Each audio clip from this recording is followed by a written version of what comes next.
Okay, so everyone, so again, I showed you earlier different ways on how you're going to compute for uh, calculation of doses. So feel free to choose where you are most comfortable with. Okay, so let's continue in number 5. How many drops would be prescribed in each dose of a paracetamol syrup if 20 ml contained 80 doses? The dispensing dropper was calibrated at 32 drops per ml.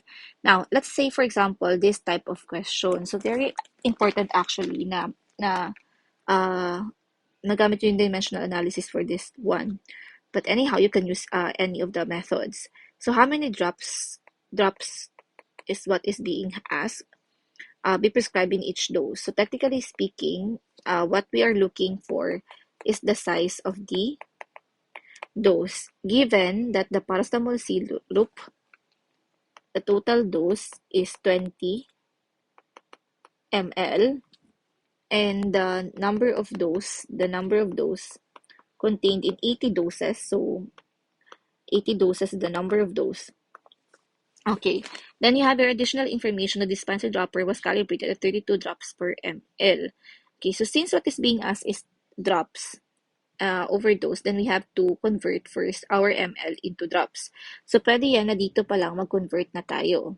So that is 20 ml times 32 drops per ml is equal to, so cancel out yung ml, 20 times 32, 20 times 32, that is equal to 640 drops.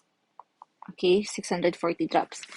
So following the formula of the size of the dose, formula for the size of the dose is equal to the total dose over the number of doses.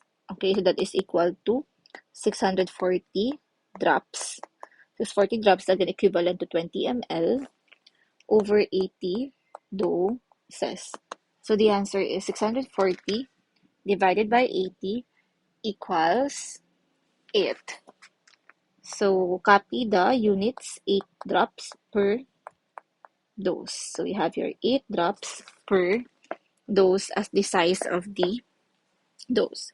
So again, that is the computation when you use the formula. Or everyone, you can use again the triangle method. So in the triangle method, okay, you can have here as what is being asked is the size of the dose. So lagyan mo ng number of doses dito, 80 doses. The number of dose is 640 drops. But again, you have to convert first the 20 ml to drops. And then this is what is being asked. So in order to compute it, again, you divide 640 over 80. So same, the answer here is 8 drops per dose. Or if you use the dimensional analysis, everyone, what is being asked here is the drops per dose. So hanapin muna from the choices or from the problem, alin dito yung may drops. So what you can do is, copy nyo muna una yung 32 drops per ml. So bakit ko to inuna? Kasi yung hinahanap nating unit is drops. Para hindi kayo malito. 32 drops na sa taas, tapos per ml. Then, hanap kayo from the given ng merong ml para ma-cancel out natin. So, from the given, meron tayong 20 ml. So, cancel out na to. Naiwan sa atin ngayon is drop sa taas, which is gusto natin ma-compute. And then, you have here the number of doses. Ang sabi dito, 20 ml contained in 80 doses. So, that is times 80 doses. So that is equal to, again, sabi dito 20 ml contained in 80 doses. So that is 20 ml per 80 doses. So naiwang unit sa atin is drops per dose, which is yun yung ating desired unit. So the answer here is still 8 drops per dose. Okay, so that is for number, that is for number 5. Okay, then next, for number 6, everyone, how many ml of a liquid medicine would provide a patient with 2 tablespoonfuls twice a day for 8 days? So this question is actually very simple. What is being asked for you is simply the total dose of the patient given the regimen. So the regimen here is 2 tablespoonfuls twice a day for 8 days. Okay, so and 2 tablespoonful twice a day for 8 days. So that is 2 times 2 times 8. 2 times 2 is 4. 4 times 8 is 32. Take note of the unit, it's tablespoon. What is being asked is ml. So 32 tablespoonful times conversion factor here is 1 tablespoon is equal to 15 ml. Cancel out tablespoonful. That is times 15, 480. The remaining unit here is ml, and this is also what is being asked. Okay, so that is for number 6. The next, for number 7, if 5,000 micrograms or 50,000 micrograms of a substance was used in preparing 50 tablets, how many milligrams are found in each tablet?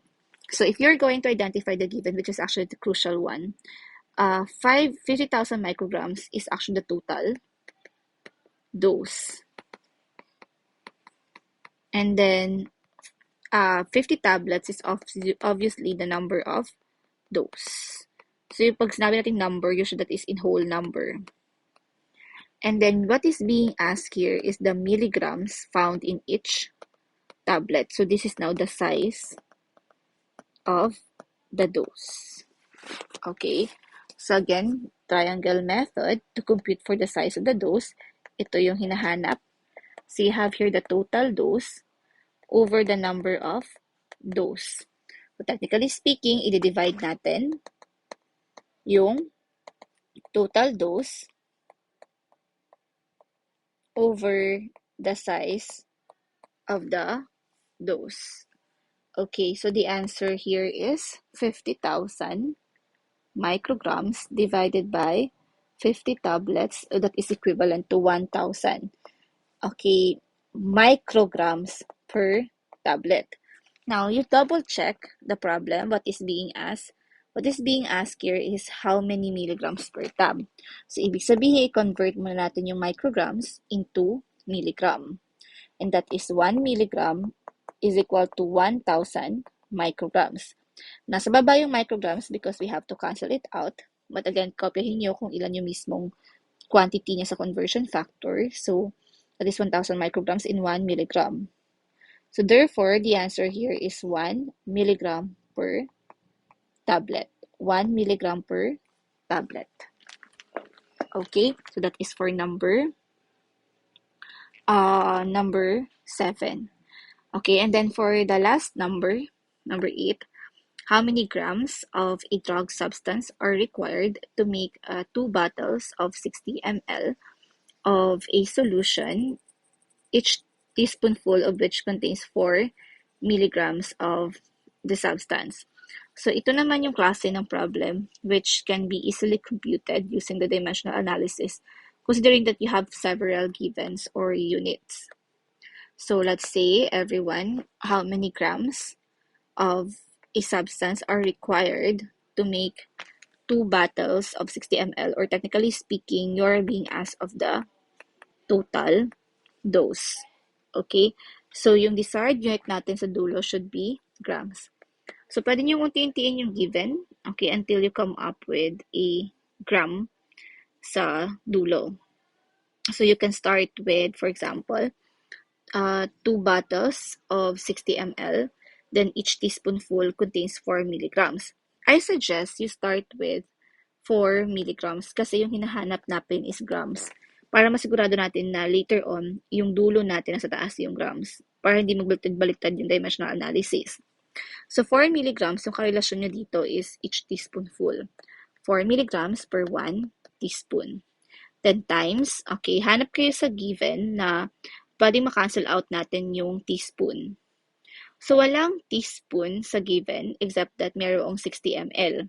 So, ibig sabihin, daan muna tayo sa conversion factor ng teaspoon sa ml. And that is 1 teaspoon is equal to 5 ml. Mas taas yung teaspoon para ma-cancel out natin. Now, na-cancel out na yung teaspoon. Yung meron tayong another unit na gusto natin i-cancel out is yung ml. So, from the given, meron na tayong ml na pwedeng pang-cancel. So, ibig sabihin, si 60 ml, ilalagay natin sa taas para ma-cancel out yung ml. At yung karelasyon ng 60 ml is yung 2 bottles. Okay, so 60 ml of 2 bottles of 60 ml. Then, next, ang tinatanong sa atin is ilan daw yung grams ng drug substance ang kailangan para magawa natin yung 2 bottles ng 60 ml. So, technically speaking, what is being asked is grams also per bottle.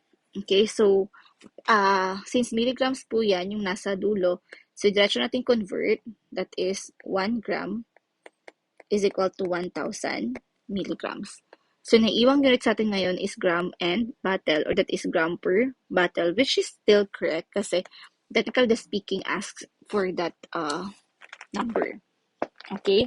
So, what you can do here is i-multiply mo na lahat nasa taas. 4 times 60, 240, divided by, yung nasa baba naman, i-multiply natin.